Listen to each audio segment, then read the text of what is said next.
जैन साथियों, रोजगार with Pinky YouTube channel में आपका स्वागत है। आशा करते हैं आप बहुत अच्छे होंगे और अपनी तैयारी के लिए बहुत अच्छे से कर रहे होंगे। देखिए, आज की जो वीडियो है वो बहुत ही ज़्यादा इम्पोर्टेंट रहने वाली है, खासकर एनसीसी वाले कैंडिडेट के लिए। जिन छात्रों ने एनसीसी सी प्रमाण पत्र प्राप्त कर रखा है, ये वैकेंसी उनके लिए ज़्यादा इम्पोर्टेंट रहने वाली है। तो आज हम बात करने वाले हैं इंडियन एयरफोर्स के अंतर्गत जो आपकी फ्लाइंग ऑफिसर्स की वैकेंसी निकलती हैं, जो ground staff non technical technical post की जो vacancy short service commission SSC के थ्रू जो निकलती हैं, जिसको 15 साल की सर्विस बोला जाता है, शॉर्ट सर्विस कमीशन, उस पोस्टों के बारे में आज इस वीडियो में बात करने वाला हूँ।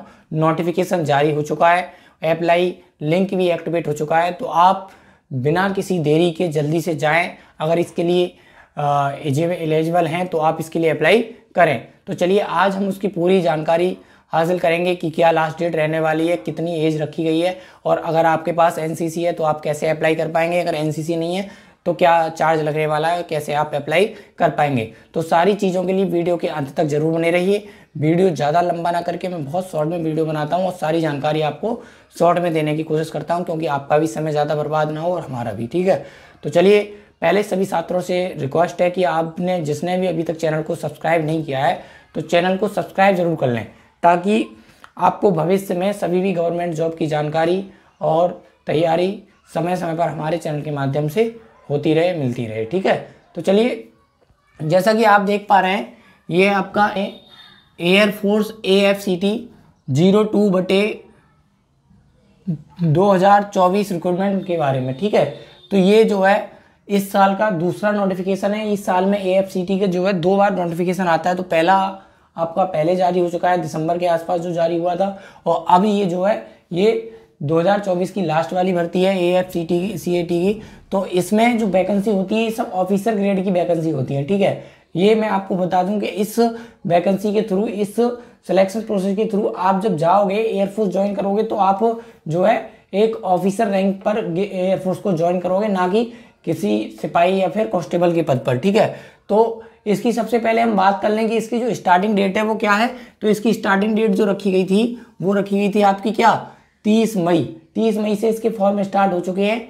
अब आपको बिना देरी के इस फॉर्म को आप भर सकते हैं। 30 मई से ये फॉर्म भरे जा रहे हैं। ठीक है, इसके बाद अगर हम बात करें तो लास्ट डेट जो रहने वाली है इसकी, कब तक ये फॉर्म भरे जाएंगे, तो ये 28 जून तक, 28 जून इसकी लास्ट डेट रहने वाली है। 28 जून से पहले आप इसके लिए अप्लाई कर पाएंगे इसकी ऑफिशियल वेबसाइट पर जाकर के, ज्वाइन इंडियन एयरफोर्स पर, या फिर आपको ऑफिशियल वेबसाइट पर लिंक प्राप्त नहीं हो रहा है तो आप डायरेक्ट sarkariresult.com पर जाकर के वहां से भी ये अप्लाई कर पाओगे। ठीक है, अब देखिए, इसमें टोटल पोस्ट की अगर हम बात करें कितनी पोस्ट निकली है, तो टोटल पोस्ट जो निकली है आपकी 277 पोस्ट है। 277 पोस्ट के लिए नोटिफिकेशन जारी हुआ है। इसको मैंने आपको पहले ही बताया, फिर बता रहा हूँ, ये शॉर्ट सर्विस कमीशन एसएससी जो एक जो संगठन है उसके तहत ही वैकेंसी निकलती है। एसएससी बोलते हैं इसमें, इंडियन फोर्स में, आर्मी में जो भी 15 साल की सर्विस होती है उसको शॉर्ट सर्विस कमीशन बोला जाता है। ठीक है, तो उसकी थ्रू ये वैकेंसी निकली है। इसमें आप अधिकारी रैंक पर जाओगे और जो है एयरफोर्स में सेवा दोगे। ठीक है, अब इसमें बात कर सकते हैं कि आपका एक बहुत बड़ा क्वेश्चन होगा कि क्या ये सिर्फ एनसीसी वाले ही बच्चे इसको अप्लाई कर पाएंगे, तो नहीं, ऐसा नहीं है। एनसीसी की कुछ वैकेंसी रिजर्व रखी गई हैं और इसके अलावा आप अगर अदर कैंडिडेट भी हैं तो भी इसके लिए अप्लाई कर पाएंगे। तो इसमें मैं आपको एक महत्वपूर्ण बात बता दूं कि अगर आप अदर कैंडिडेट हैं, एनसीसी नहीं है आपके पास, फिर भी आप इसके लिए अप्लाई करना चाहते हैं, तो आपके पास सबसे पहले तो आपको इसमें अप्लाई ऑनलाइन फीस देनी होगी 550 रुपये। चाहे आप SC ST कैंडिडेट हैं, चाहे आप मेल हैं, चाहे फीमेल हैं, उससे आपको कोई मतलब नहीं है। आप किसी भी कैटेगरी से हैं और किसी भी जेंडर से हैं, आपको यहाँ पर 550 फीस देनी होगी अगर आपके पास एनसीसी नहीं है तो। ठीक है, तो ये तो हो गई फीस नॉर्मल कैंडिडेट के लिए। अगर आप एनसीसी स्पेशल एंट्री के थ्रू अप्लाई कर रहे हैं, एनसीसी स्पेशल एंट्री के थ्रू अप्लाई करते हैं तो 0 फीस आपको देनी होगी। यहाँ पर एनसीसी वाले बच्चों की कोई भी फीस नहीं लगेगी। अब बात आएगी कि एनसीसी में कौन सा बच्चा अप्लाई कर सकता है, कौन बच्चा है जो जिसके पास एनसीसी वो अप्लाई कर सकता है। तो देखिए, एनसीसी में सिर्फ वही बच्चा अप्लाई कर सकता है जिसके पास C सर्टिफिकेट होना अनिवार्य है। ठीक है, एनसीसी का आपके पास C सर्टिफिकेट हो, और C सर्टिफिकेट में भी क्या होनी चाहिए, आपकी B+ ग्रेड होनी चाहिए। जो ग्रेड हो वो B+ होनी चाहिए। और एनसीसी आपकी एयर विंग में, एनसीसी किस में हो, आपकी एयर विंग में। ठीक है, एनसीसी भी आपकी 3 प्रकार की होती है, आपको पता होगा जिस बच्चे ने कर रखी है।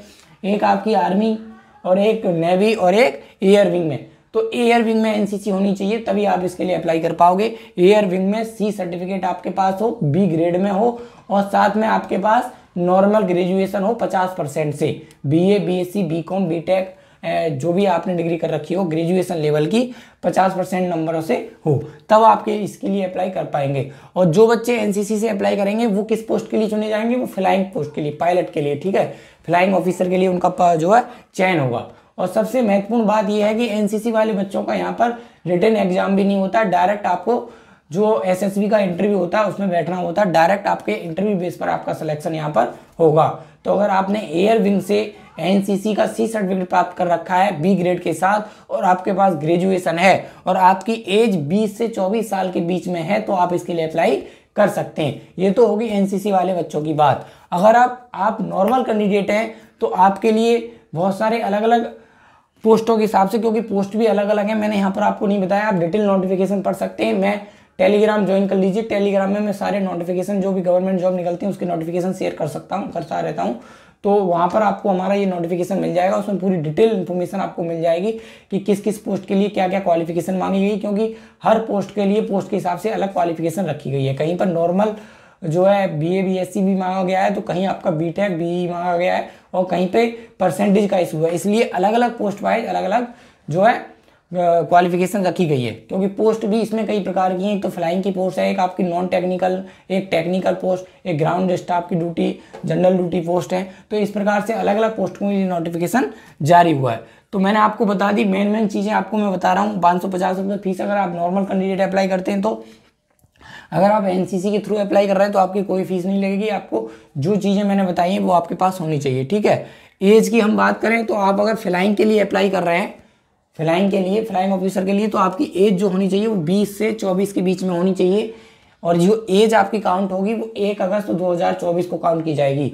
1 अगस्त 2024 से पहले पहले आपकी एज, उसके बाद की एज आपकी नहीं होनी चाहिए। 1 अगस्त 2024 को आपकी एज जो है 24 हो, उससे ज़्यादा ना हो और 20 से कम ना हो, ठीक है।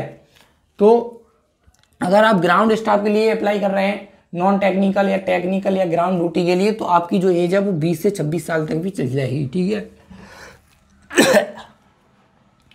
तो ये आपकी एज के बारे में बात होगी। टोटल पोस्ट मैंने आपकी बता दी, और आपका कब से ये फॉर्म स्टार्ट हुए हैं और कब तक ये भरे जाएंगे, सारी जानकारी हो सकता है आपको मिल गई होगी। अगर इससे संबंधित किसी भी छात्र का कोई और भी डाउट है तो आप हमसे कमेंट के माध्यम से पूछ सकते हैं। तो सभी साथियों से अनुरोध है कि जल्दी से जल्दी जाएं और अंतिम तिथि का वेट ना करें। बहुत अच्छी वैकेंसी और बहुत अच्छा मौका है। अगर आपकी इंग्लिश अच्छी खासी है और आप पढ़ने में थोड़े ठीक ठाक हैं, और एक आप सोच रहे हैं कि हम सेना में ऑफिसर रैंक पर काम करें, तो आप इसके लिए अप्लाई कर सकते हैं। ये आपके लिए बहुत सुनहरा मौका है, ठीक है। तो जाइए अप्लाई कीजिए, और डिटेल नोटिफिकेशन के लिए हमारे टेलीग्राम को ज्वाइन कीजिए। धन्यवाद, जय हिंद।